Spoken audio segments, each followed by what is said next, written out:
तो question number 8 में ये कह रहे हैं कि express each of the following as a single fraction in its simplest form. तो हर क्वेश्चन में हमें यहाँ पर तीन तीन फ्रैक्शंस गिवन हैं, उन सबको हमें कंबाइन करके एक सिंगल फ्रैक्शन की फॉर्म में कन्वर्ट करना है और फिर जो भी सिंप्लीफिकेशन हो रही है वो भी हमने यहाँ पे अप्लाई करनी है। तो अगर मैं पार्ट सी से स्टार्ट करूँ तो 1/2x - 3 -2/x+2 -2x - x square 2x² + x -6। LCM लेने से पहले हम ये कोशिश करते हैं कि जो डिनोमिनेटर में एक्सप्रेशंस हैं वो मैक्सिमम फैक्टराइज हो जाएं। तो पहली जो फ्रैक्शन है उसका डिनोमिनेटर फर्दर फैक्टराइज नहीं हो सकता, सेकंड का भी नहीं हो सकता, थर्ड वाले को हम फर्दर फैक्टराइज कर सकते हैं। तो अगर हम इसको फैक्टराइज करने लगेंगे तो एक तरीका तो ये है कि हम कॉमन फैक्टर अपने पास चेक करें कि क्या इसमें कुछ कॉमन आ रहा है या नहीं। अगर हम देखते हैं कि इसमें कुछ कॉमन नहीं आ रहा तो सेकेंडली फिर हमें इस पर फॉर्मूला अप्लाई करने की कोशिश करनी है। अगर फार्मूला इस पर एप्लीकेबल है तो फार्मूला अप्लाई कर लेंगे, फार्मूला भी इसमें कोई अप्लाई नहीं होगा तो थर्ड फिर हम फैक्टराइजेशन के लिए मिडल टर्म ब्रेक करते हैं। मिडल टर्म ब्रेकिंग में मैं जिस तरीके से करता हूँ वैसे यहाँ पे नोट कर रहा हूँ, आपको जैसे आता हो आप वैसे कर लें। 2 multiplied by -6 is -12. Two numbers should be multiplied such that their product is -12, and when they're added they give +1 as the answer. तो 12 के लिए 4 और -3 दो नंबर्स बनेंगे, जब हम मल्टीप्लाई करेंगे तो सेम -12 आंसर में आएगा और जब हम ऐड करेंगे तो मिडिल टर्म का कोफिशिएंट +1 ये हमारे पास आंसर में आ रहा होगा। तो अब इसको हम इसी तरह लिख देंगे कि 2x² + 4x - 3x - 6। अच्छा, इसके बाद यहाँ पे मिडिल टर्म ब्रेक करने के बाद अब हम फैक्टराइजेशन कर सकते हैं। So 1/2x - 3 -2/x+2 minus first two terms में से 2 और x कॉमन हो जाएगा तो x+2, then -3 common x+2 again 2x - x²। So 1/2x - 3 -2/x+2 minus x+2 common 2x - 3, और न्यूमरेटर को भी हम अभी फैक्टराइज भी कर सकते हैं लेकिन अभी ऐसे ही छोड़ देते हैं। तो देखें इनिशियली ये एक्सप्रेशन इस फॉर्म में था और अगर हम डायरेक्ट यहाँ पे एलसीएम करते तो शायद हमें ऐसा लगता है कि हमें 3 फैक्टर्स एलसीएम में लेने चाहिए, लेकिन अगर हमने इसको फैक्टराइज किया तो यहाँ पर जो है ना दो फैक्टर्स बन रहे हैं। अब इन दोनों को जो है ना हम अगर यूज करेंगे एलसीएम लेने में तो ये जो दो फैक्टर्स हैं ये डिफरेंट नहीं है। फर्स्ट वाला फैक्टर ही रिपीट होकर इसके डिनोमिनेटर में भी आ रहा है और जो सेकंड फ्रैक्शन का डिनोमिनेटर है वही फैक्टर रिपीट होकर यहाँ आ रहा है। तो अब फैक्टराइज करने के बाद एलसीएम लेने में ये आसानी हो जाती है कि हम ज़्यादा कॉम्प्लेक्स वर्किंग से बच सकते हैं। अच्छा, अब जब हम एलसीएम लेंगे तो अलजेब्रिक एलसीएम इस तरह लिया जाता है कि डिनोमिनेटर में जितने भी फैक्टर्स हों वो सब के सब आपके पास डिनोमिनेटर में आने चाहिए। अच्छा, फर्स्ट फ्रैक्शन 2x - 3 है, x+2 से मल्टीप्लाई होगा तो उसका न्यूमरेटर भी x+2 से मल्टीप्लाई हो रहा होगा। सेकंड फ्रैक्शन के डिनोमिनेटर में x+2 है, वो 2x - 3 से मल्टीप्लाई हो रहा होगा तो -2 × 2x - 3 यहाँ पर आ जाएगा। और थर्ड फ्रैक्शन के डिनोमिनेटर में दोनों फैक्टर्स एज इट इज पहले से लिखे हुए हैं, तो हमें यहाँ पर सिंपल 1 से मल्टीप्लाई करना होगा। बस एक बात का हमें ख्याल रखना है कि जब हम इसको यहाँ लिखेंगे तो माइनस के साइन के बाद एक ब्रैकेट हमें यहाँ पे लगानी होगी, क्योंकि पहले ये जो साइन था माइनस का ये पूरी फ्रैक्शन के साथ था, और अब ये स्पेसिफिकली उसके न्यूमरेटर के साथ लिखा जाएगा। न्यूमरेटर के अंदर यहाँ दो टर्म्स हैं, यानी आपके पास 2x एक टर्म है और एक -x² सेकंड टर्म है। तो अगर हम यहाँ पे ब्रैकेट नहीं लगाते तो फिर जो भी हम सिंप्लीफिकेशन करेंगे ना वो गलत हो जाएगी, क्योंकि ये माइनस का साइन सेकंड टर्म पर अप्लाई होने से रह जाएगा, तो इस तरह ये मिस्टेक होगी, आंसर गलत आ जाएगा। तो इस बात का हमें यहाँ पे ख्याल रखना है कि जब कोई फ्रैक्शन के साथ नेगेटिव साइन हो, वो अगर स्पेसिफिकली उसके न्यूमरेटर पे अप्लाई होना है तो उसमें हम ब्रैकेट्स यूज करेंगे, स्पेशली जब वहां पर एक से ज्यादा टर्म्स लिखी हुई हों, ताकि वो माइनस का साइन हर टर्म के ऊपर अप्लाई हो सके। नेक्स्ट स्टेप में बस हम इसको सिंप्लीफाई कर लेंगे। सो x + 2 इंटू 2x - 3, यहाँ पर x + 2 as it is, -4x + 6 -2x + x²। तो अब लाइक टर्म्स को हम सिंप्लीफाई कर लेते हैं। x + 2 into 2x - 3 as it is, numerator में एक x² बच रहा है, x वाली टर्म्स ऐड होकर -5x बन जाएंगी और नंबर्स ऐड अप होकर 8 बन जाएंगे। तो ये आपके पास आंसर आ रहा है, which is the most simplified form of the 3 fractions given, जो कि subtraction के साथ एक दूसरे से connected थे। ओके, इसी तरह से फर्दर प्रैक्टिस के लिए हमारे पास कुछ क्वेश्चंस हैं। फॉर एग्जांपल अगर हम इसका पार्ट डी देखें, इसमें है 5/x - 2 -3x + x² x² - x - 2 plus x/x + 1।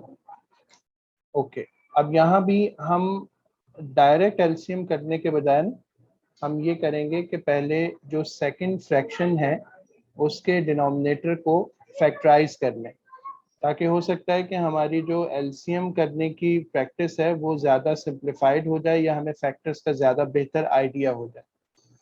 अच्छा, फैक्टराइजेशन का तरीका वही है कि आप सबसे पहले कोई कॉमन फैक्टर लेते हैं।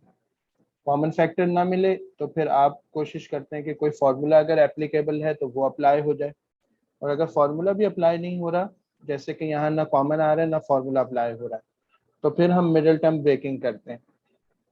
मिडिल टर्म ब्रेकिंग के लिए मैं यहाँ पर 1 को, जो कि फर्स्ट टर्म का कोफिशिएंट है, कांस्टेंट के साथ विच इज -2 मल्टीप्लाई करूंगा तो आंसर विल बी -2।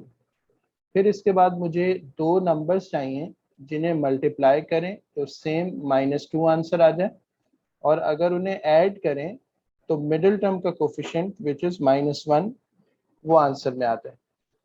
तो 2 के फैक्टर्स 2 और 1 ही हो सकते हैं, और तो कोई हो नहीं सकता, तो हम यहाँ पे 2 को नेगेटिव कर देते हैं और 1 को पॉजिटिव रख लेते हैं। सो -2 + 1 will give -1, -2 multiplied by 1 will give -2। तो इस तरह मिडिल टर्म जो है ना यहाँ पर ब्रेक हो जाएगी। सो 5/x - 2 -3, यहाँ पर हम लिखेंगे x² और -2x + x - 2, 3x + x², x को हम कॉमन कर लेते हैं, x - 2 + 1 को कॉमन कर लेते हैं, x - 2 प्लस इसके बाद x/x + 1 आ जाएगा। नेक्स्ट स्टेप में चलते हैं। 5/x - 2 माइनस x - 2 यहाँ कॉमन आ जाएगा, उसके बाद x + 1, फिर उसके बाद न्यूमरेटर फिलहाल एज इट इज लिख लेते हैं, और यहाँ पर third fraction x upon x plus 1 आ जाएगी। अब फिर देखें यहाँ पे भी वही हुआ जो हमने पिछले पार्ट में देखा था कि मिडल फ्रैक्शन का डिनोमिनेटर फैक्टराइज होकर उसमें कोई नए फैक्टर्स नहीं बने, बल्कि वही फैक्टर जो फर्स्ट और थर्ड फ्रैक्शन में थे वही रिपीट हो गए हैं। तो जब हम एलसीएम करेंगे तो x माइनस 2 एक फैक्टर है और x प्लस 1 एक फैक्टर है जो इनके डिनोमिनेटर्स में आ रहे हैं। कहीं पर दोनों साथ आ रहे हैं, कहीं पर फर्स्ट वन आ रहा है, कहीं पर सेकंड वन आ रहा है। तो एलसीएम में बस ये दो फैक्टर्स आएंगे। फर्स्ट फ्रैक्शन के डिनोमिनेटर में x माइनस 2 है तो वो x प्लस 1 से मल्टीप्लाई होना चाहिए, तो उसका न्यूमरेटर भी x प्लस 1 से मल्टीप्लाई होगा।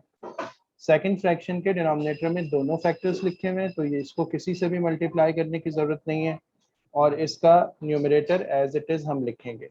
बस एक बात का ख्याल रखेंगे कि वो जो फ्रैक्शन का माइनस है अब वो पूरे न्यूमरेटर पर एप्लीकेबल होगा, तो हम यहाँ पे ब्रैकेट्स जरूर अप्लाई करेंगे ताकि मिस्टेक ना हो। फिर उसके बाद ये जो x है इसके डिनोमिनेटर में x प्लस 1 है जो x माइनस 2 से मल्टीप्लाई होना चाहिए, तो इसका न्यूमरेटर भी x माइनस 2 से मल्टीप्लाई हो जाएगा। जी आपका आंसर सही है। मैं इसको और सिंप्लीफाई कर लेता हूँ। सो x minus 2 into x plus 1, 5x plus 5 minus 3x minus x square plus x square minus 2x। तो एक्स स्क्वायर से एक्स स्क्वायर कैंसिल हो गया, 5x माइनस 5x से कैंसिल हो जाएगा, तो न्यूमरेटर में सिर्फ एक 5 बच रहा है और उसके साथ डिनोमिनेटर में दो फैक्टर्स x माइनस 2 और x प्लस 1 बच रहा है।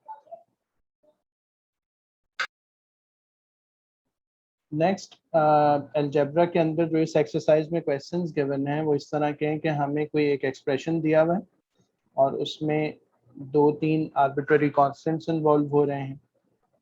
उसमें हमें 2 की वैल्यू पुट करके थर्ड का आंसर फाइंड करके बताना होता है। तो इसमें से कोई एक आध क्वेश्चन हम इस टाइप का देख लेते हैं। फॉर एग्जांपल क्वेश्चन नंबर 11 देख लेते हैं। 11 में हमें गिवन है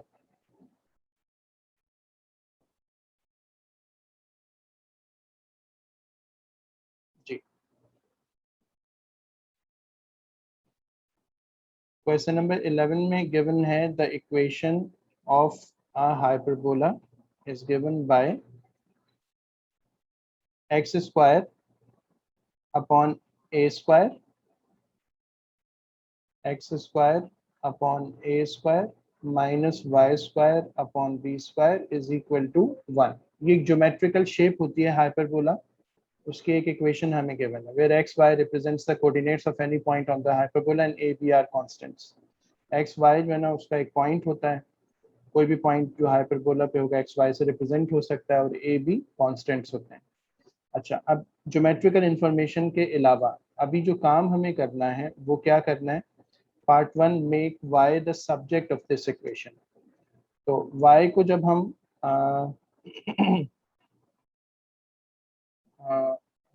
सब्जेक्ट बनाएंगे तो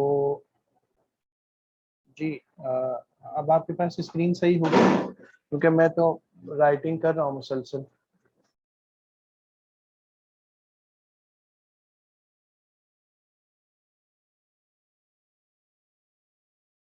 जी अब बताएं स्क्रीन आपके पास आ रही है सही।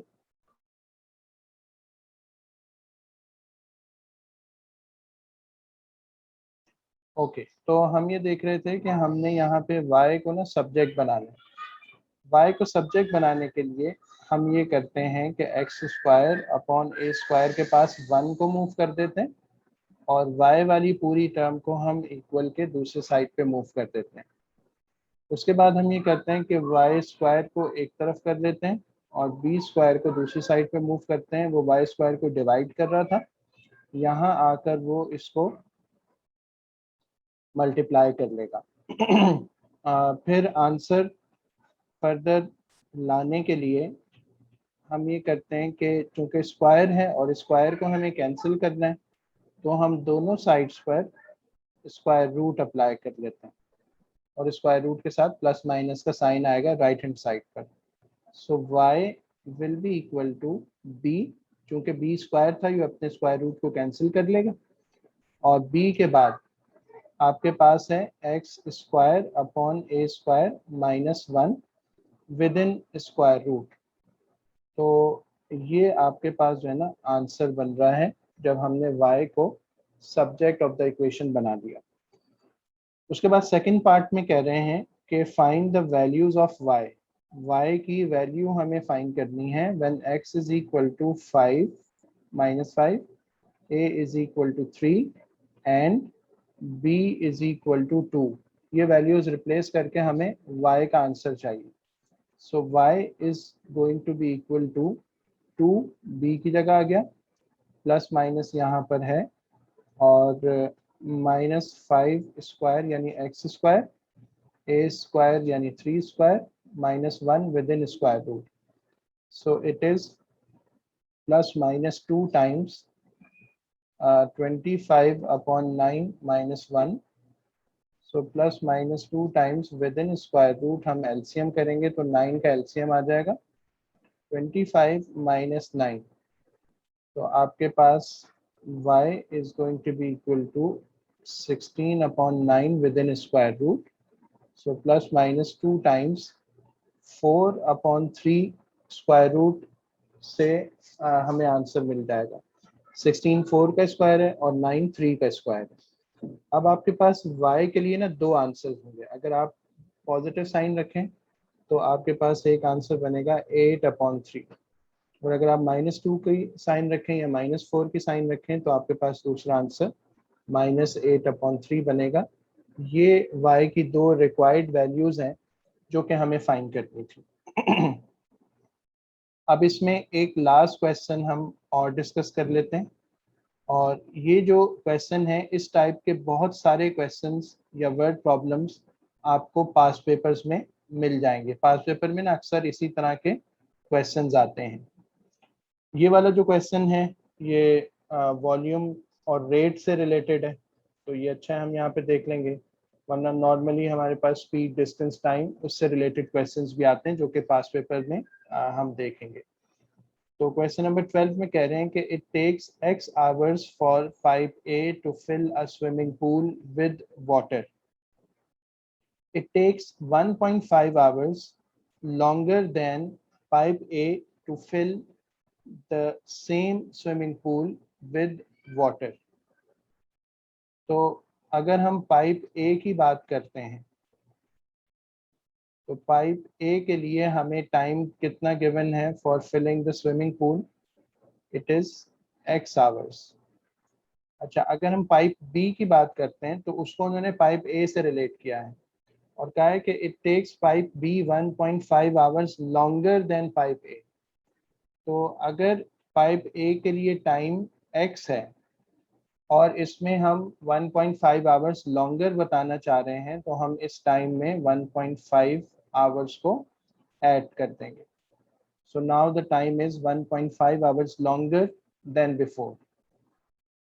उसके बाद ये कह रहे हैं कि write an expression in terms of x for the fraction of the pool that pipe A can fill in 1 hour. अच्छा,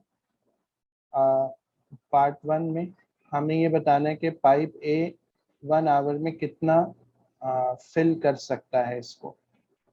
तो वॉल्यूम इज इक्वल टू, अब देखें इस तरह के क्वेश्चंस में ना हम ये करते हैं कि हम 1 आवर के लिए जो पोर्शन उसका फिल होगा ना उसको हम 1 upon divided by total time कर देते हैं, यानी 1 डिवाइडेड बाय टोटल टाइम कर देते हैं।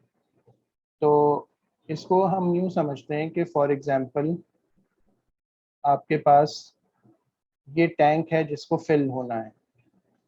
तो अब ये जो टैंक है ये इस तरह फिल होता है कि 1 आवर में ना इसका एक पोर्शन फिल हो रहा है। तो हम इसमें पोर्शंस बना देंगे और इसमें टोटल पोर्शंस कितने बनेंगे जितनी देर में ये कंप्लीटली फिल हो जाएगा। तो ये पूरा टैंक फिल हो रहा है x आवर्स में, तो इसके अंदर नंबर ऑफ पोर्शंस भी x बनेंगे। और जब हम उसमें से 1 यूनिट का पोर्शन निकालेंगे, 1 आवर का पोर्शन निकालेंगे, तो वो 1 ऑफ द पोर्शंस के इक्वल होगा। ये पोर्शन बहुत ज्यादा भी हो सकते हैं और बहुत थोड़े भी हो सकते हैं। फॉर एग्जाम्पल, अगर आप x की वैल्यू आपके पास 4 है, तो इसका मतलब है कि टैंक 4 आवर्स में फिल हो रहा है।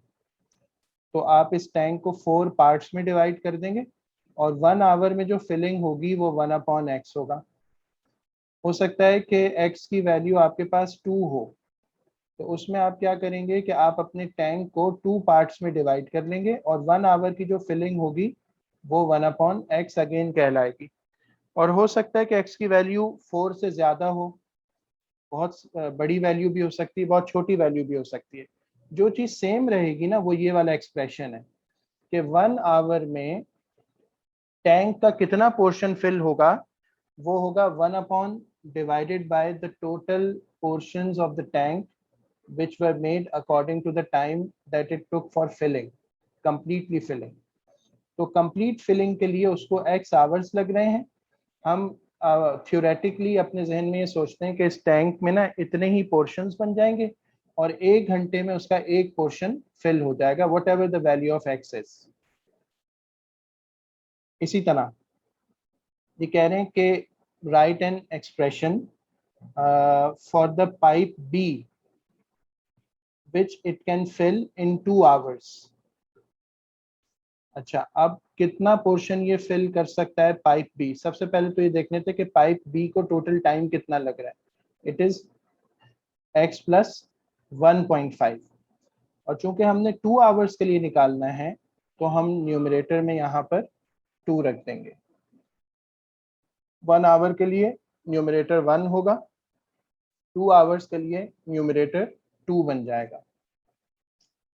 और थर्ड पार्ट में हमें कहा जा रहा है कि write an expression in terms of x for the fraction of the pool that both pipes can fill in 1 hour।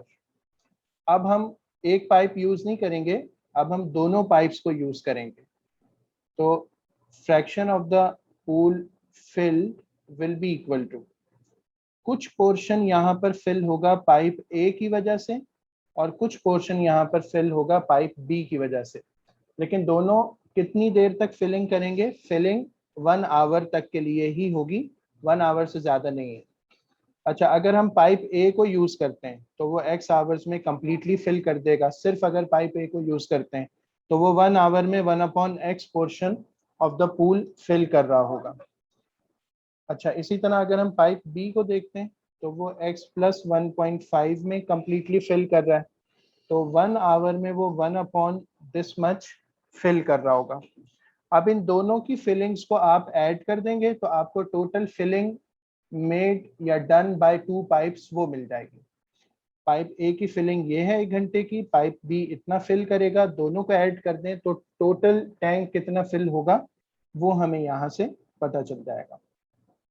तो ये वाला एक पर्टिकुलर सिनेरियो है जिससे रिलेटेड क्वेश्चंस आते हैं और हम इसको ना इसी तरह डील करते हैं कि हमें जो टोटल टाइम पता होता है उतने हम पोर्शंस ऑफ द वॉल्यूम बना लेते हैं और 1 आवर के लिए न्यूमरेटर 1 आ जाएगा, 2 के लिए 2 आ जाएगा एंड सो ऑन। इस तरह हम बता सकते हैं कि कितनी देर में कितना पोर्शन ऑफ द टैंक वो फिल हो जाएगा। तो इस क्वेश्चन में हमें सिर्फ अभी जो है ना ये एक्सप्रेशंस ही लिखकर बताने थे, बाकी हम आगे अभी फर्दर क्वेश्चंस देखते हैं। तो अलजेब्रा में वर्ड प्रॉब्लम्स के काफ़ी सारे क्वेश्चंस आपके पास आएंगे और आप पास पेपर्स देखें तो ऑलमोस्ट एवरी ईयर हमें अलजेब्रा के सेक्शन में पेपर 2 में एक कंप्लीट क्वेश्चन मिलता है जो कि इसी तरह के वर्ड प्रॉब्लम्स जिसमें होते हैं। इसमें डिस्टेंस टाइम स्पीड नॉर्मली ये वाला सिनेरियो इन्वॉल्व होता है, कभी कभार वॉल्यूम या रेट इसको भी थोड़ा सा इन्वॉल्व कर लिया जाता है। तो लेकिन ज़्यादातर क्वेश्चन इसी तरह के होते हैं जैसा अभी हम देखेंगे। अच्छा, जब हम वर्ड प्रॉब्लम्स सॉल्व करने लगे तो एक चीज़ है जिसको हमें बहुत अच्छी तरह याद रखना है, वो किसी भी किस्म का वर्ड प्रॉब्लम है और उससे जो है ना बहुत सारी कन्फ्यूजन्स दूर हो जाती हैं। वो ये कि वर्ड प्रॉब्लम में जब इज का वर्ड आएगा तो इज का मतलब होगा इज इक्वल टू, यानी सिंबल्स में इस तरह से हम उसको एक्सप्रेस करेंगे। तो ये इक्वल टू का साइन और इज का मतलब अगर हमें अच्छी तरह से क्लियर हो तो फिर हम वर्ड प्रॉब्लम्स को मैथमेटिकल फॉर्म में इजीली डीकोड कर सकते हैं। बज़ाहिर ये बहुत मामूली सी बात लगती है, लेकिन अभी आप वर्ड प्रॉब्लम्स की प्रैक्टिस करेंगे ना, तो उसमें आपको अंदाज़ा होगा कि इस छोटी सी चीज़ से बहुत सारी कॉम्प्लेक्स या डिफ़िकल्ट सिचुएशंस बड़ी आसानी से समझ में आ जाती हैं। और अगर इसको भूल जाएं तो फिर उसके बाद बाज़ औक़ात वर्ड प्रॉब्लम जो है ना वो काफ़ी मुश्किल बन जाती हैं, इस वजह से कि उसको सही से डीकोड नहीं किया जा रहा होता। तो जो क्वेश्चन अभी हमें नज़र आ रहा है, मैं इसको ट्राई करता हूँ। इसमें लिखा हुआ है the distance between two towns A and B is 100 kilometres. तो हमें यहाँ पर डिस्टेंस गिवन है between the two towns and it is 100 kilometers. Part A में कहते हैं कि write down an expression in terms of V for the time in hours that he took to complete the journey from A to B. अब सबसे पहले हमें basic relation पता होना चाहिए कि speed is equal to distance travelled upon time. अब speed आपको पता है कि दो तरह की होती है, एक कांस्टेंट स्पीड होती है और एक वेरिएबल स्पीड होती है। तो कांस्टेंट स्पीड के लिए तो ये फॉर्मूला एप्लीकेबल होता है, वेरिएबल स्पीड के लिए ओरिजिनली एप्लीकेबल नहीं होता। लेकिन अगर हमने वहाँ भी अप्लाई करना हो तो फिर हम उस स्पीड को एवरेज स्पीड के तौर पे कंसिडर कर देते हैं, यानी the speed is changing but on an average उसकी एक वैल्यू कंसिडर करके उसको एक कांस्टेंट स्पीड की तरह ट्रीट कर दिया जाता है। तो यहाँ हमें इन क्वेश्चंस में ना एवरेज स्पीड का सिनेरियो मिलेगा, जिसका मतलब होगा कि स्पीड कांस्टेंट तो नहीं थी लेकिन उसकी एक एवरेज वैल्यू वर्कआउट करके हमने कंसिडर कर ली है।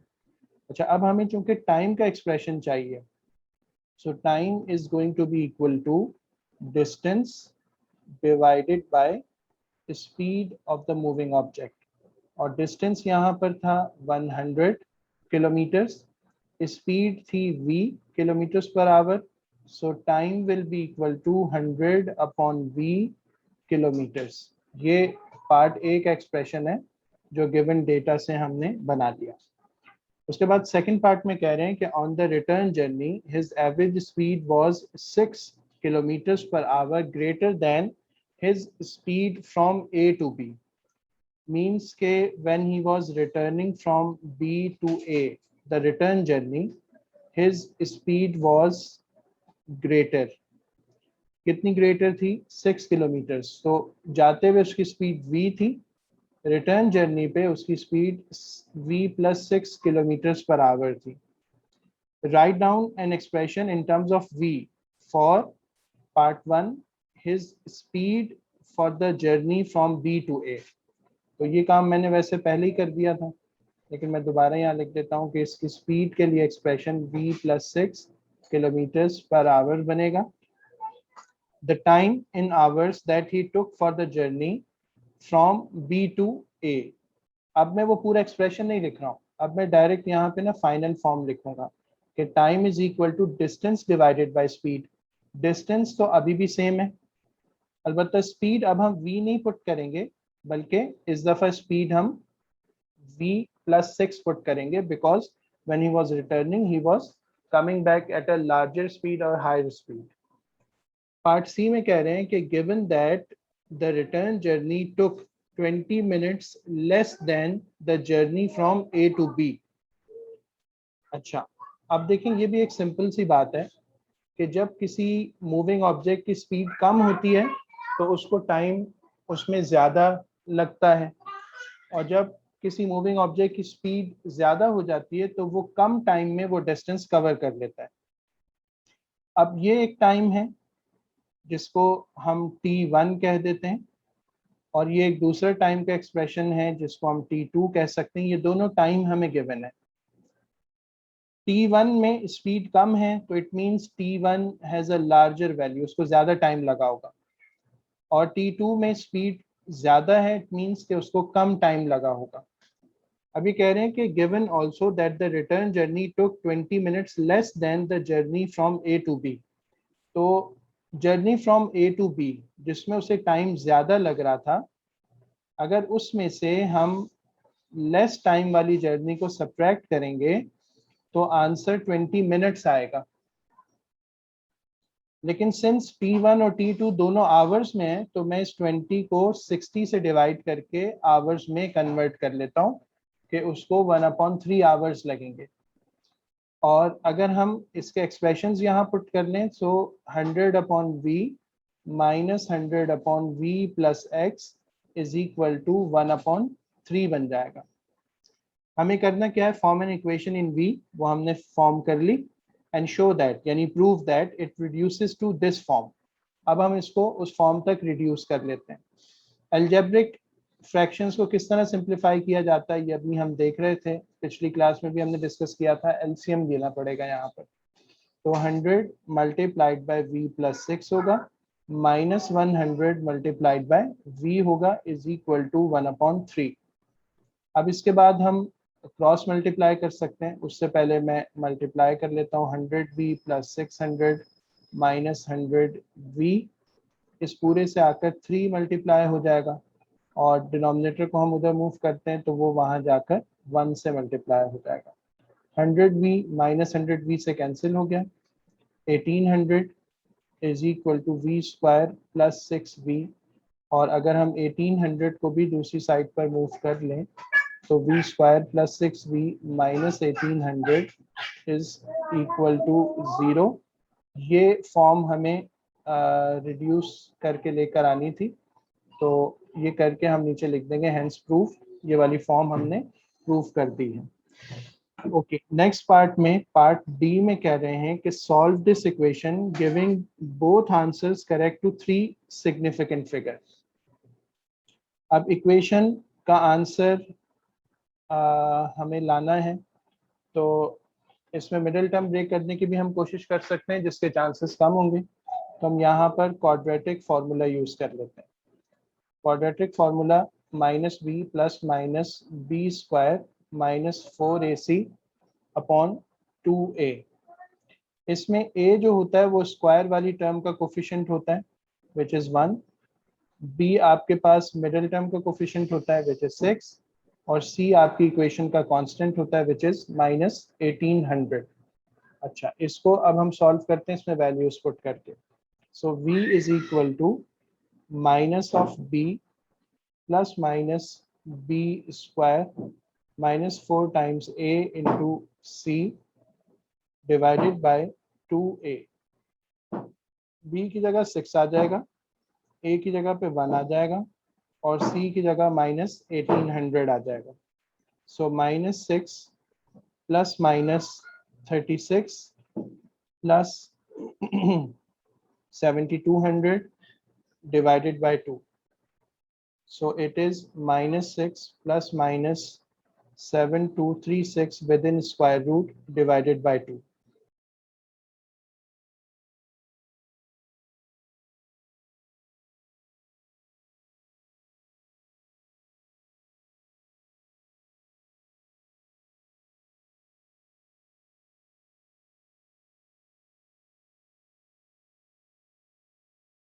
$39.5, ये v का आंसर हो गया, ये दोनों v के आंसर्स हैं।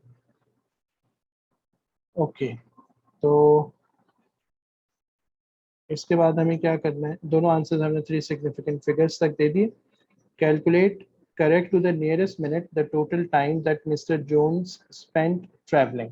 अब टोटल टाइम हमें चाहिए, तो अगर हम T1 कैलकुलेट कर लेते हैं तो it will be equal to 100 upon v का आंसर हम पॉजिटिव रखेंगे 39.5, तो आंसर आ जाएगा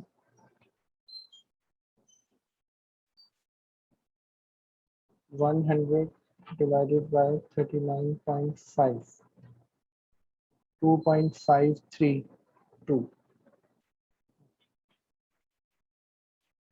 तो ये आ रहा है 2.532।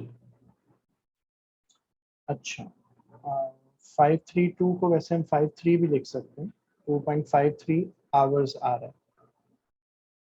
ओके, और T2 जो होगा वैसे तो हम इसी से भी निकाल सकते हैं, तो इसमें आपके पास 2 आवर्स हो जाएंगे और 0.53 मल्टीप्लाइड बाय 60 मिनट्स हो जाएंगे। सो 2 आवर्स और ये बन जाएगा 0.53 मल्टीप्लाइड बाय 60, 31.8 which is 32, तो 32 मिनट्स ये टाइम लग रहा होगा। और जो हमारी रिटर्न जर्नी है उसमें 20 मिनट्स लेस लग रहे हैं, तो वो 2 आवर्स और 12 मिनट्स की जर्नी हो जाएगी। So it means total time will be 4 hours and 44 minutes। ये आपका फाइनल आंसर हो जाएगा इस क्वेश्चन के लिए, जिसमें हमने उसका टोटल टाइम जो कि A to B और B to A मूव करने का था वो कैलकुलेट करके यहाँ पर बता दिया।